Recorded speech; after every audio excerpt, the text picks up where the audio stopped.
Now, do you think I was dumb enough to fall for that? Of course you're not going to get treated like that here.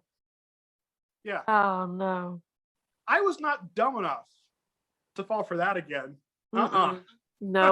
So was this room full of people who were like prospects as well, or were they already in, you know? Oh, they're already in. Oh, okay. I was going to say you probably lost them a lot of business that night. If not. Yeah. Wow. And I'm sure there are some people in there thinking, man, I should probably quit this. This isn't working for me either. Yeah. And then, so several years later, I again got pitched another MLM. And at this time, this is with a woman who I acted with in a play. It was an experimental play. So it was so weird. It was like your average David Lynch movie, like almost like Twin Peaks. That weird. Okay. So I worked with her in that particular in a particular play back in 2008, and this is 2013. I meet up with her, and we meet at a restaurant called Maggiano's. Okay.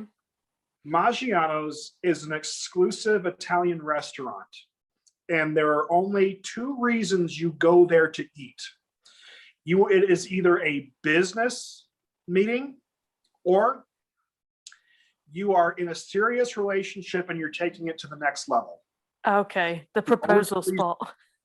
Yeah, those are the only two reasons you eat at that restaurant, because it not only is it expensive, it's also very elite, elaborate. So it's like it's like the lights are very dim and the servers are very professional, like tuxedo professional. Okay, I take it you didn't come away engaged. No. I honestly thought she invited me there because she was interested, because she wanted to date me and that we were going to kind of hit something off because we got along well. No, she introduced me to this MLM called Rodan and Fields. Oh, I've heard of those. Yeah, this was more of a face creams and things like that. And she says, you are an actor, okay? You've acted in films, you've acted in plays, you've even done some voice acting, okay? She's like, you're pretty good at that, but keep in mind, Russ, the older you get, the less roles are going to be available for you, okay? So, I have some, and she brought the creams with her. Of course.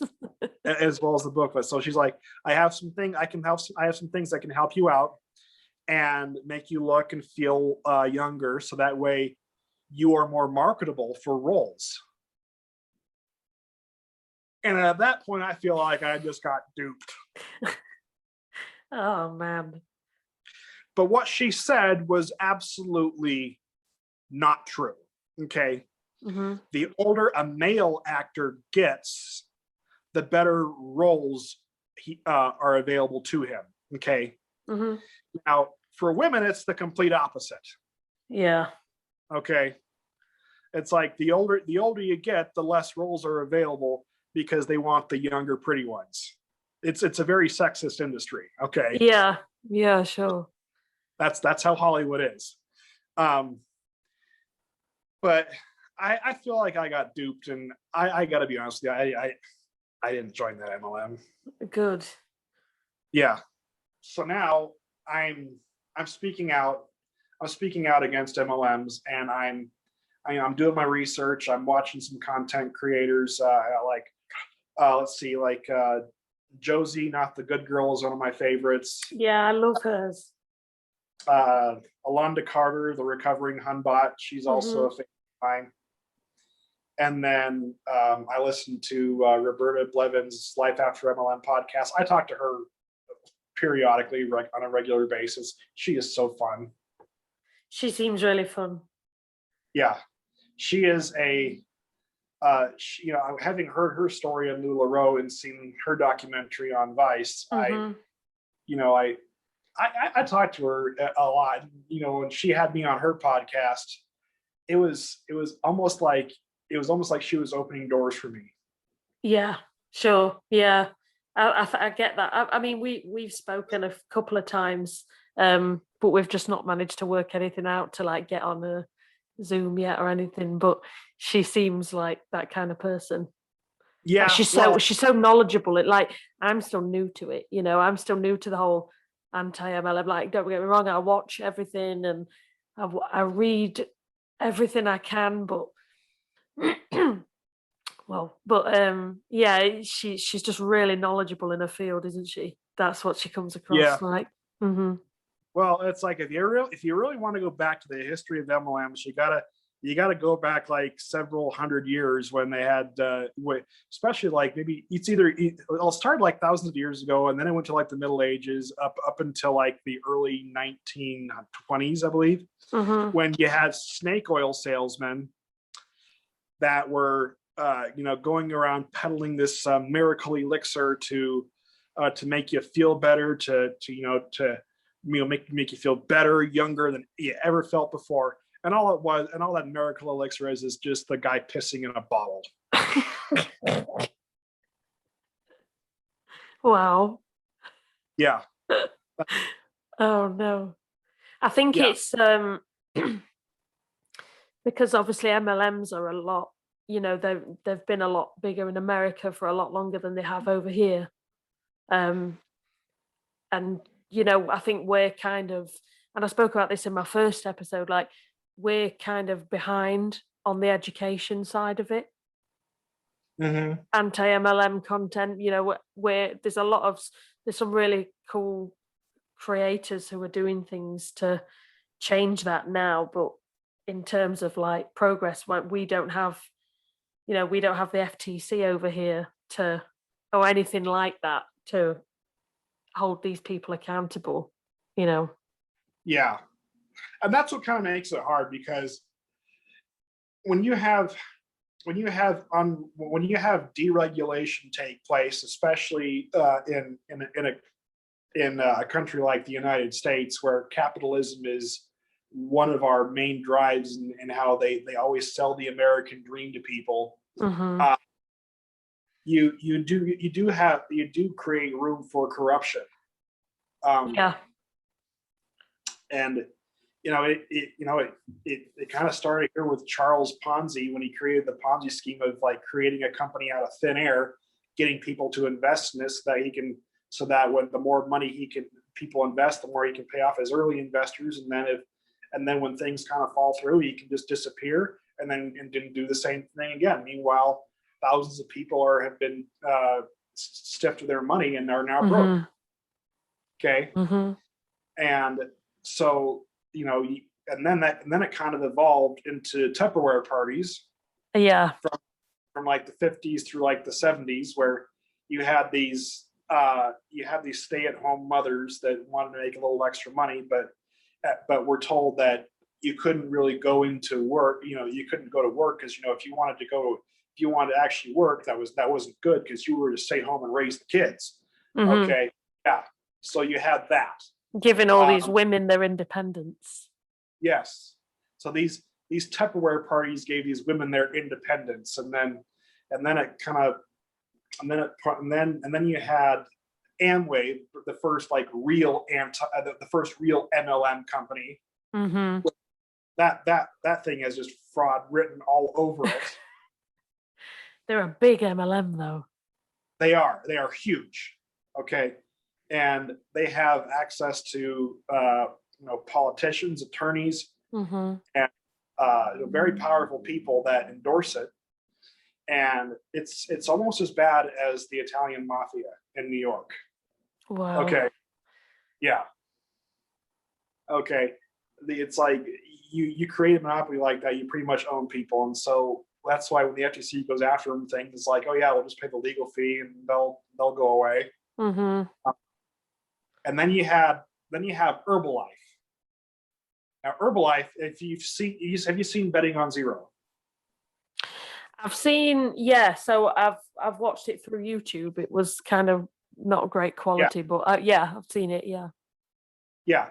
So how Herbalife claims to be selling nutrition products, claiming to cure cancer and to to cure blindness and to cure autism, all these ridiculous claims, no medical data to back it up, that aren't even endorsed by the FDA for one. Yep.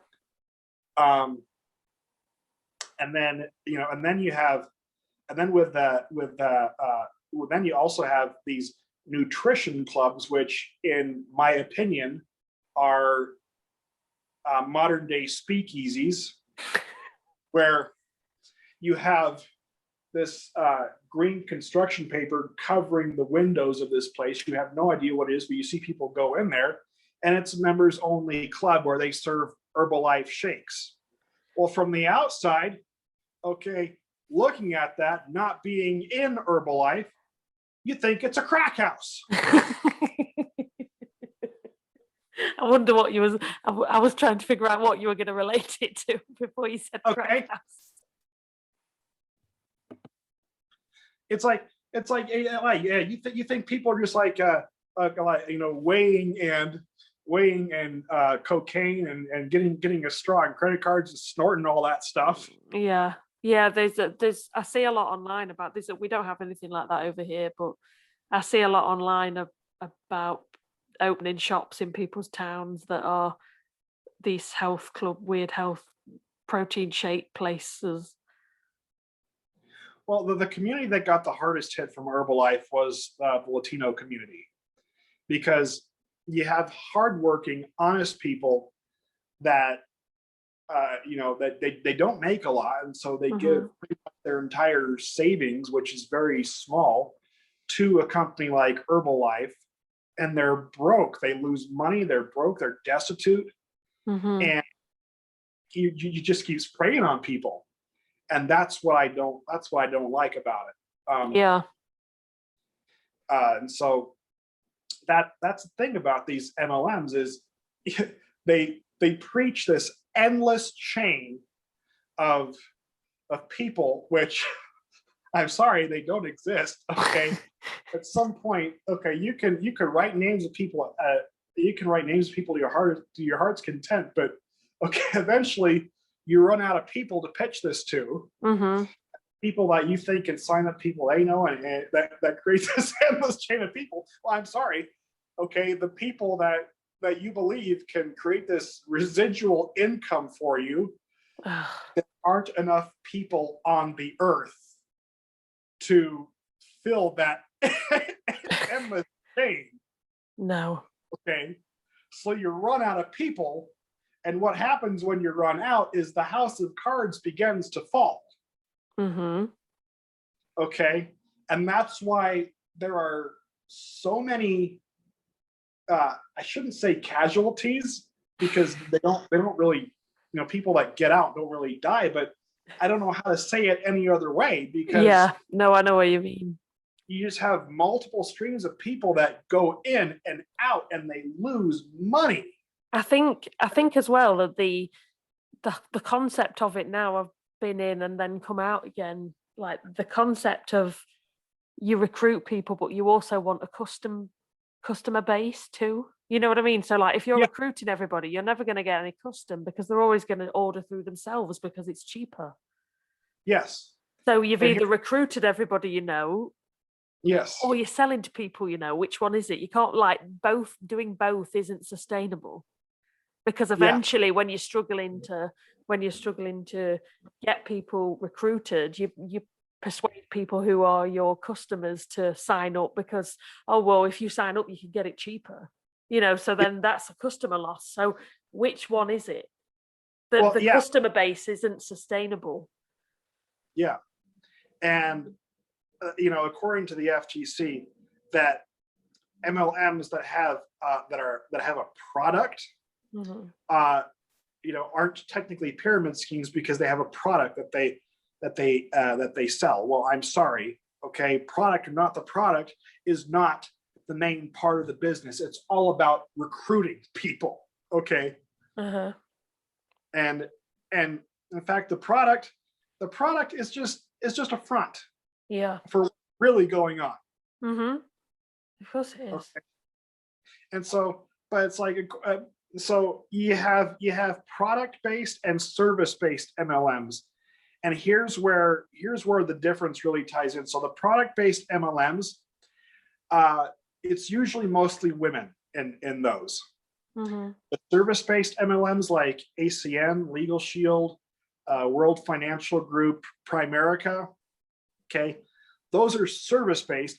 They have the vast majority of people in those are men, Interesting. and um, so the men gravitate more toward the service based, the women toward the product based. Now there are men and women in both, but on average, it's mostly women that are part of the products, and Mm-hmm. so they keep getting these products that are available that they have to sell every month, and so with the product based, you get all these products in your home that you're never going to sell to anybody, and they just keep building up, and you don't know what to do with it. And they're just sitting in your garage rotting. Mm. Yeah. Whereas the services, I guess you've kind of signed people up to a monthly paying thing, haven't you? So Yeah, you're not desperately getting custom every month, if you know what I mean, as much, I guess. yeah. And I guess the boss babes that are in the TikTok, Instagram videos, Mm-hmm. they they always label the husbands as the guy that takes the credit cards away when you buy these MLM products that you're supposed to sell but never do. And so the husband is like the mean old tyrant because he takes the credit cards away because you're spending too much money that you don't have. And it's like, give me a break. Yeah, that's why I thought it'd be really interesting to have you on as well, because you're right. Like it is a very sexist industry. The whole MLM Yeah, concept is very sexist. Like and it's constantly, burned into your head that you don't need to listen. You're an independent woman, and you don't need to. And I mean, on the odd occasion, you get a husband and wife duo, don't you, signing up and taking yeah, over the world or whatever they like to call themselves. But yeah, yeah, I mean, mainly you're right that it's kind of fixated on the man or the partner isn't supportive of your business, and that's because they don't want you to succeed. Not the yeah. fact that they don't want you to join a pyramid scheme. They don't want you to succeed in general. They'd rather you just not succeed. Well, and the way it's sold to, it's just very patronizing. Mm, So with the women, you say, well, don't you want to be there for your kids' soccer game? You can do that while working on part time and on a part time basis, just making multiple streams, just making multiple residual incomes, signing up people, and being your own business boss babe entrepreneur, which mhm. not, but uh, That's another story. it's like you could be there for the kids. You can retire your job. Heck, you can even retire your husband. Oh, I hate Okay. that saying. That saying Yeah. really gets on my nerves. Yes. It gets on my nerves too. Okay. On the service MLM side, the guys here, it's like, look, you work hard to provide for your family. Okay. You work long hours, long days. Don't you want to go to your kids' wrestling match instead of having to be in the office? Don't you want to spend more time with your wife and go on the vacations you dreamed of? Don't you want to coach your kids' little league baseball team? You can do that being in the MLM instead of, and not only that, if your kid is ever sick, you can pick them up from school at any time. You don't have to ask the boss to take the day off. No, I'll be you right there. come up. Yeah. Oh wow. Yeah. Okay. And it's like if you don't want to do this, then what kind of man are you? Yeah, like sold to you as you're the provider. Yeah. Why aren't you taking this opportunity to provide properly for your family? Whereas the women, it's why aren't you being an independent boss babe? You don't need no man. Yeah. It's a crazy one. It's a crazy Yeah. one. Your whole story of your experience going to those events, and It's crazy when you sent them to me in message form. I was like, oh my god, this is too much. This Well, is I'm kind of trying to, reach out to the UK audience here, yeah, yeah, uh, definitely. because I'm sure they're going to be reacting to this thinking, wow, this guy's, he's like, I Hmm. thought whatever I was involved in was something, but this guy, he's been Yeah, through something. he's been through some shit. This one, yeah, and I it's mean, weird because I think the days of going to the events are gone, and especially now, I know they have the yearly cult gatherings, don't they? But I think since COVID as well, maybe that will influence it differently. Like I think, people don't recruit face to face anymore, really, do they? It's all through yeah, Instagram. So I yep, think hearing that will people will be shocked. I mean, I was shocked, like the yeah. whole at least you got to see Donald Trump, even though you weren't worthy of question time, but you got to see him. I did get to see him live and in person, and it was a very unique experience. Hmm. Um, you know, one thing I did want to say is, uh, I wouldn't wish my experience on anybody, but I'm sure if Sarah Edmondson and India Oxenberg were listening, they'd be like, "Hold my beer, let me tell you all about Nexium." Yeah, yeah. I've just recently, no, I'd probably say like near a Christmas, watched that whole Nixium documentary. That's Yeah, another one. Wow. And I think having, and even that tried to get some press, didn't it? The murder case. What was the guy's name? It was on Netflix, and his wife worked for Thrive.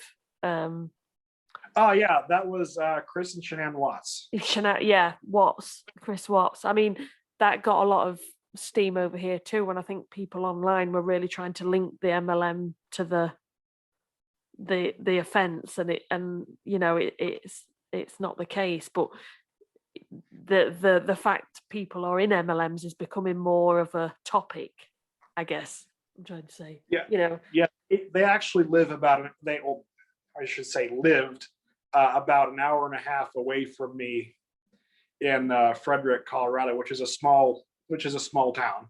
hmm. Uh, it's like small town, I think, in northeast part of Colorado.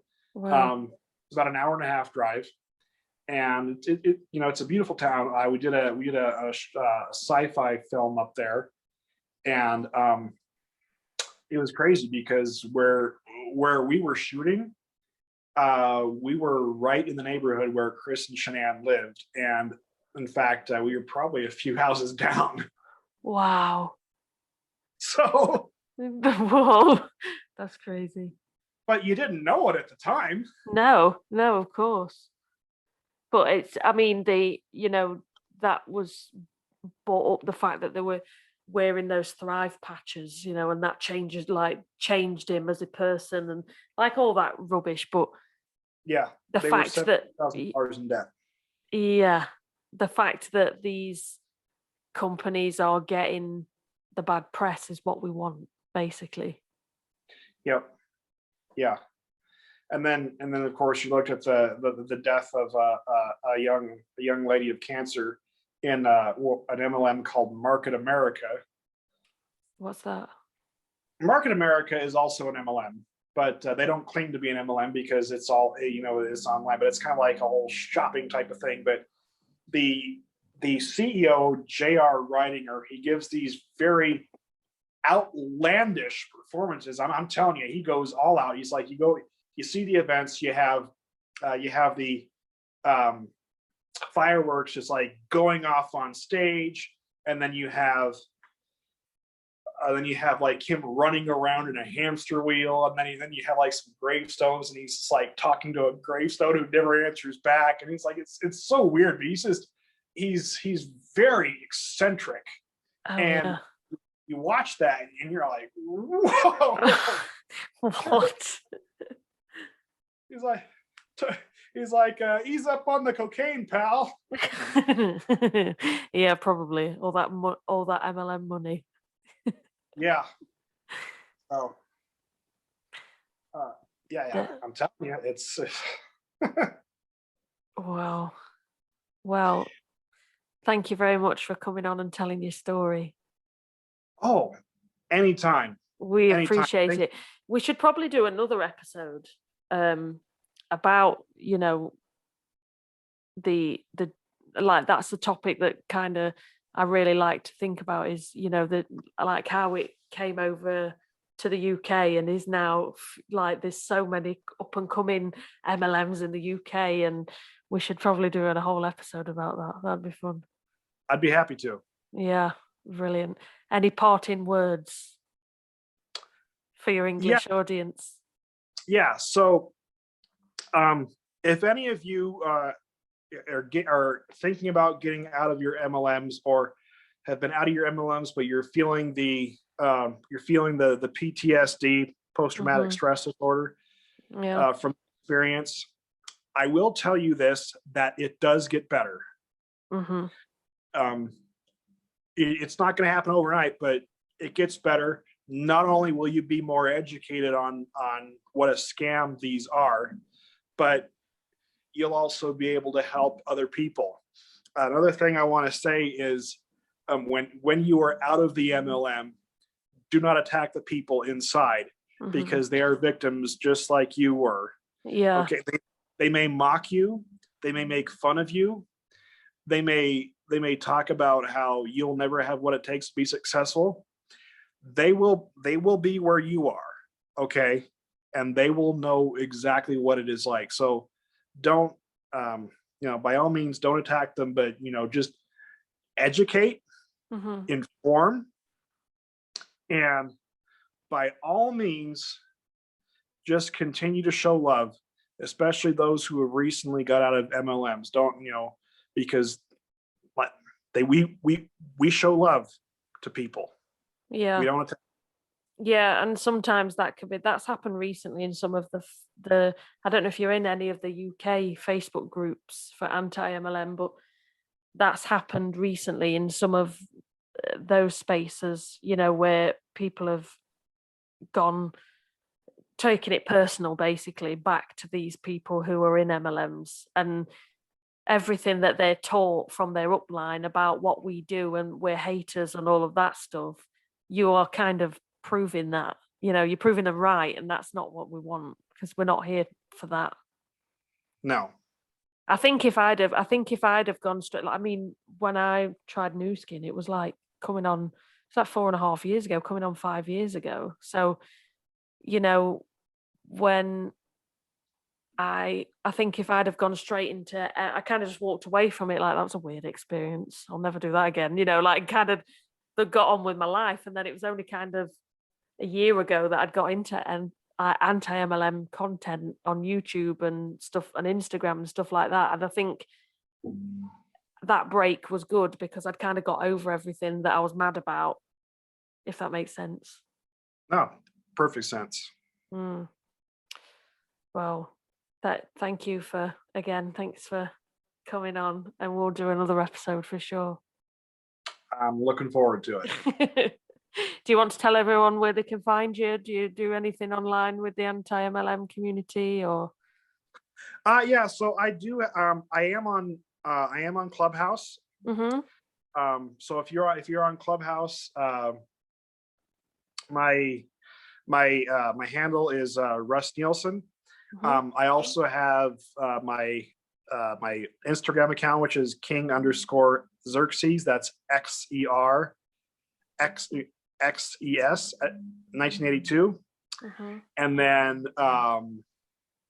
my Facebook page is Russ Nielsen 5. So you can find me there. Will you more than welcome to ask me any questions you have on MLMs. But I also want to give a big shout out to Roberta Blevins, Mm-hmm. Jessica James, Savvy Leeser, and Josie McCoy and Alonda Carter, because these ladies are powerhouses in Yeah. the anti community, and they're very knowledgeable. They're friendly. They will answer any questions you have. and they're so wonderful. But also I know Chelsea Suarez. I As, love and her channel. yes, I love her. I love her too. She's great. She's actually a pretty nice person. Yeah. And Jessica Hickson, totally down to earth. Mm-hmm. Savannah Marie, I call her the butcher because she just like whacks at these MLMs with a huge smile on her face. She's fiery. She's funny too. I think it's more the shock value sometimes, isn't it? You're like, oh my god, I can't believe she just said that. Yeah, but she's great. Yeah, she has no filter, but I'm giving all of them a shout out because they're all great. Yeah. Well, yeah, you're right. They are really good.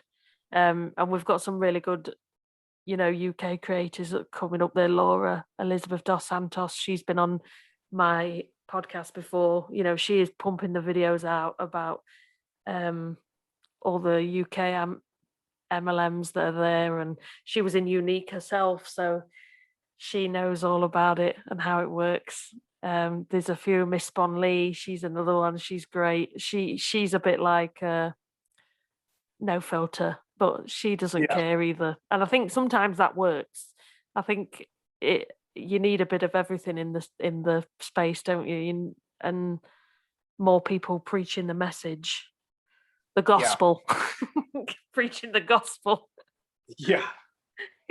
Well, definitely tell them that Russ, the American ACN guy, says hello, and I also definitely compliment them on their work as well. I hope to see their. Yeah, I will, and I'll link all of those mentioned in the description of this too. Sounds good. Brilliant. Thank you.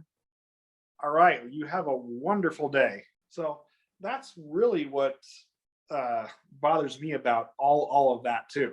Mm-hmm. It's the way it's sold, and then you got the Hallmark couple looking people that that base themselves off as power couples that are go traveling the world and appear to have living it all. Well, here's the thing, okay?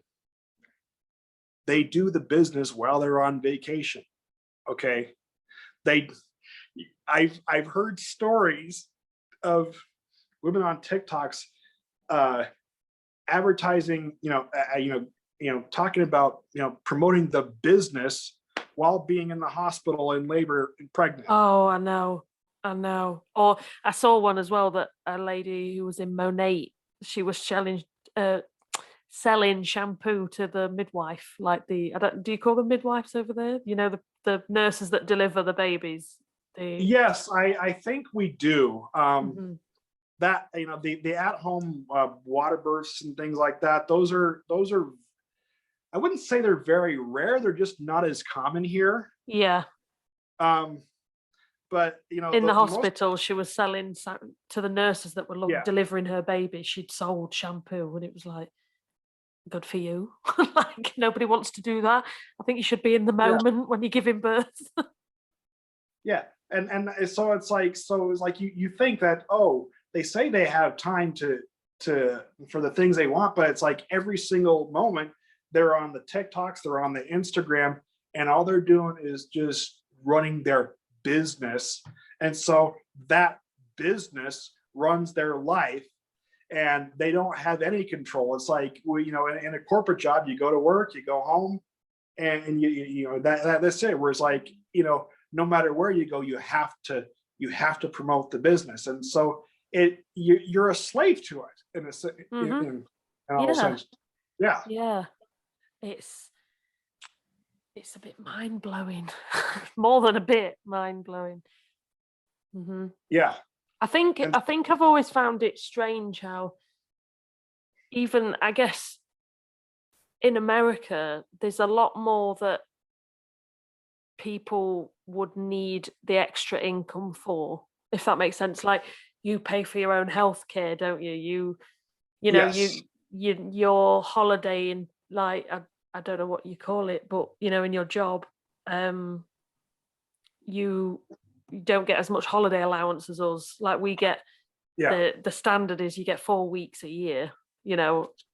if you're in a better job, you get 5 to 6 weeks per year to take Yeah. off on vacation. Yeah, like and I think I can see where people want that extra income to come for, to pay for your health insurance and to have a bit more freedom in your life. But over here, we pay you, even if you pay taxes or not, you get that the healthcare is free. So, and depending what benefits you're on, you don't pay for your prescriptions for your medication either. So it it's weird how it still translates the same over here, if that makes sense. Yeah. I mean, we did have something like that, but it's not what you have. It was called the Affordable Health Care Act, which was signed Obamacare. by President Obama. Yeah, Obamacare. Yeah. Hmm. And during the Trump administration, the individual mandate was done away with. Okay, so the Affordable Health Care Act is still intact, but the individual mandate, which is what funds it, Hmm. is gone, and so everything else is still there, but the individual mandate, it's you seeing as how it's gone, everything's going to fall apart unless you get something else in there now.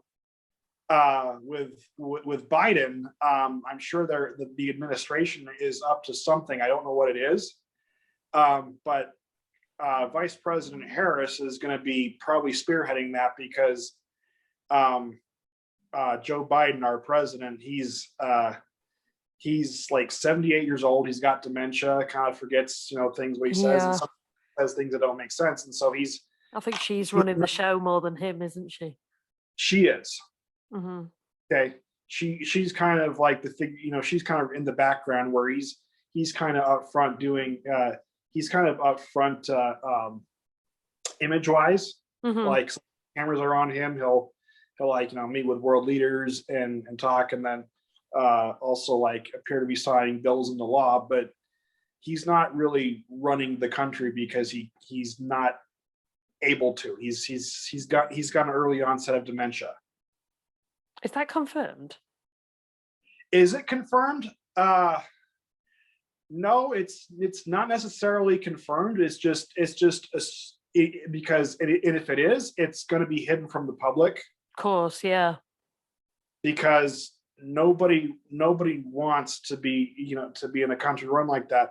The reason people voted for him is because the Trump administration, hearing about it on the news media every day, it was utter chaos. Yeah. Yeah, it was. Okay.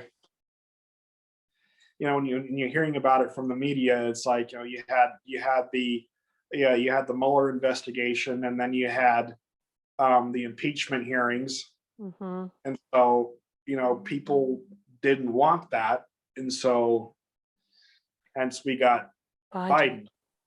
I just like the pictures of him with his dogs in the White House. Yeah. I think that's a cool angle he goes with on that. Yeah, but it's like most people of our generation want Bernie Sanders. Makes me laugh. The whole picture of him that went round, after the inauguration, that was fantastic. With him just not looking interested at all.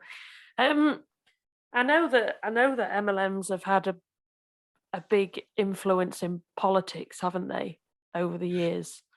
Yes, they have. You had Ronald Reagan speak at Amway events while he was president. Wow.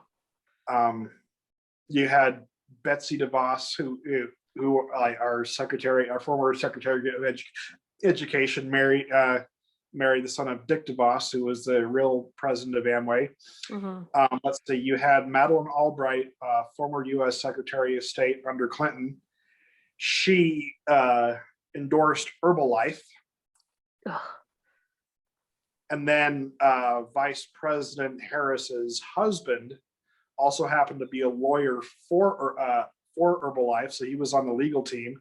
Wow. And that's when she was the Attorney General for the state of California, she would not prosecute Herbalife. They've always got their fingers in all the pies, haven't they? These MLMs. Yeah, I just can't imagine Boris Johnson turning up to one of these events. Yeah.